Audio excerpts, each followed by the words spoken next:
Hi అండి, నా ఛానల్ని కొత్తగా చూస్తున్న వారు సబ్స్క్రైబ్ చేసుకోండి అండ్ వీడియోకి లైక్ చేయండి, షేర్ చేయండి. పార్ట్ 1 వీడియో చూసిన వాళ్ళకి పార్ట్ 2 వీడియో అర్థమవుతుందండి. పూణే తర్వాత ఈ కొండ ప్రాంతం ఏరియాకి మనము ఎంట్రీ అయ్యాము. ఇక్కడ చూడొచ్చు మీరు, రోడ్డు ఏ మాత్రం కూడా కనిపించట్లేదు. 4 అవర్స్ 5 అవర్స్ అయ్యే జర్నీ మాకు 9 అవర్స్ పట్టింది. అంత స్లోగా వెళ్ళాము ఎందుకంటే ఇక్కడ స్లిప్ అవ్వచ్చు. అండ్ చూడొచ్చు ఇక్కడ బైక్ రైడర్స్ కూడా ఎంత స్లోగా వెళ్తున్నారో మీరు గమనించవచ్చు. అంత స్లిప్ అవుతుంది రోడ్డు అండ్ ఏం కనిపించట్లేదు. మొత్తం మేఘాలు కూడా టచ్ అయిపోయేంత హైట్లో ఉంది ఈ కొండ. ఇక్కడ కొండ ప్రాంతం మీదికి వెళ్ళిన కొద్దీ కింది నుంచి విలేజ్ ఏరియా అంతా కూడా చిన్నగా కనిపిస్తుంది. మీరు చూడొచ్చు ఇక్కడ వ్యూ.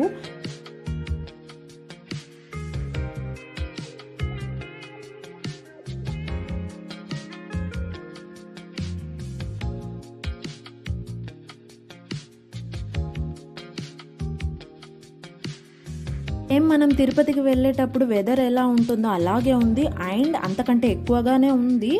అండ్ ఇక్కడ ఏంటంటే మనం అక్కడ రోడ్ ఎలా అయితే స్నేక్ లాగా ఉంటుందో ఇది కూడా సేమ్ అంతే ఉంది, కాకపోతే చాలా హైట్లో ఉంది. ఇక్కడికి ట్రావెల్ లవర్స్ ఎవరైనా వెళ్ళాలనుకుంటే మాత్రం చాలా బాగుంటుందండి. వ్యూస్ ఎంజాయ్ చేస్తూ వెళ్ళొచ్చు. ఇక్కడ చాలా న్యాచురల్ ఫొటోస్ తీసుకోవచ్చండి, అంత బాగుంది న్యాచురల్ బ్యూటీ ఇక్కడ. అండ్ వాటర్ ఫాల్స్ అయితే చాలా ఉన్నాయి, మేము కొన్నే తీసాము. ఒక 5 మినిట్స్కి ఒకటి చిన్న చిన్న వాటర్ ఫాల్స్ వచ్చాయి, చాలా బాగున్నాయి. ఇక్కడికి వచ్చిన వాళ్ళందరూ కూడా అక్కడ మంచి మంచి ఫొటోస్ తీసుకుంటున్నారు. మేము కూడా మధ్యలో ఆగి ఫొటోస్ తీసుకున్నాము. అంతవరకు అయితే ఈ వ్యూని చూసేయండి.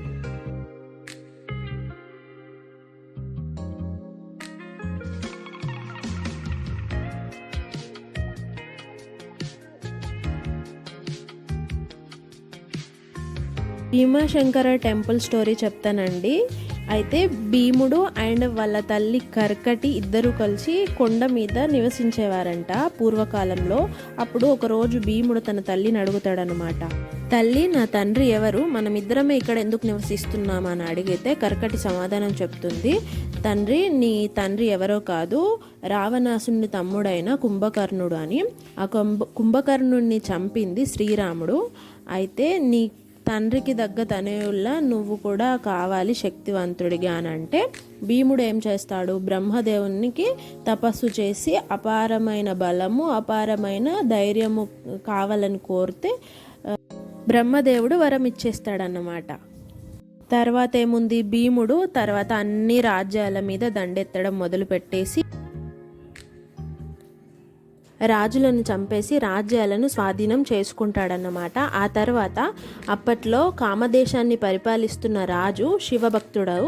అయితే ఆ రాజుగారంలో బంధించి హింసించడం మొదలు పెడతాడన్నమాట. అప్పుడు ఆ రాజు కారాగారంలోనే శివుణ్ణి లింగంగా చేస్తాడు.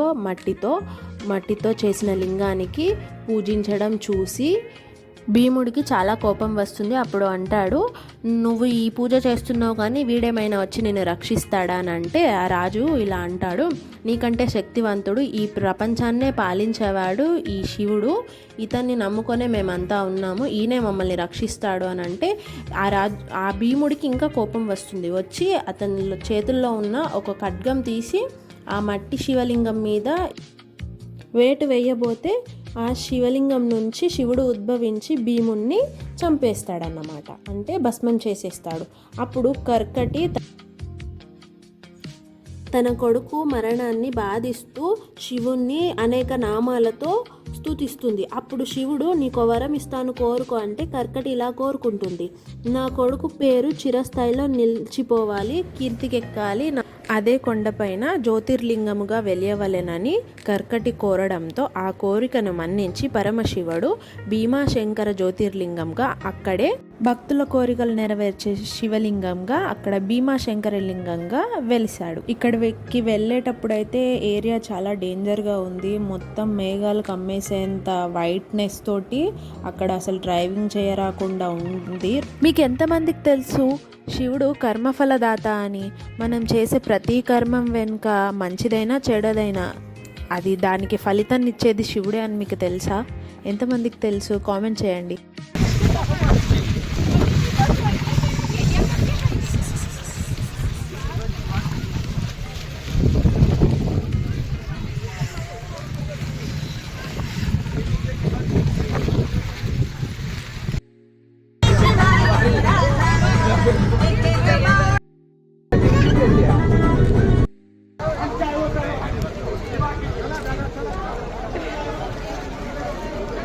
कुछ भी दिख रहा नहीं बाबू।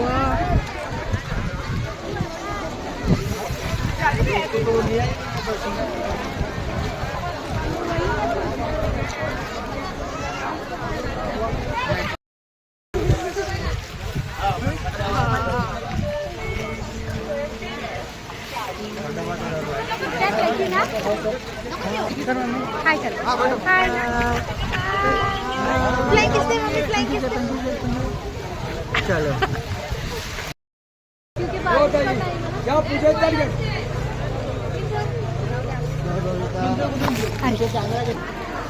इसका निकालो और फिर यहाँ ए ओए चलो अंदर नीचे नीचे नीचे चलो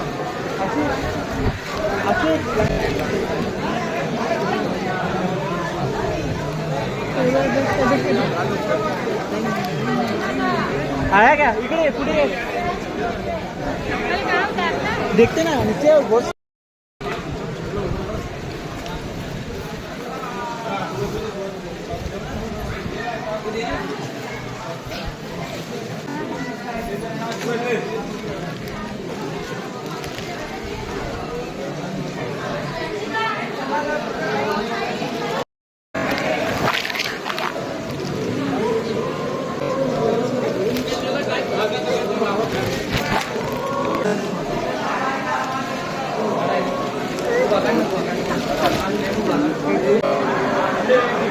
Thank you.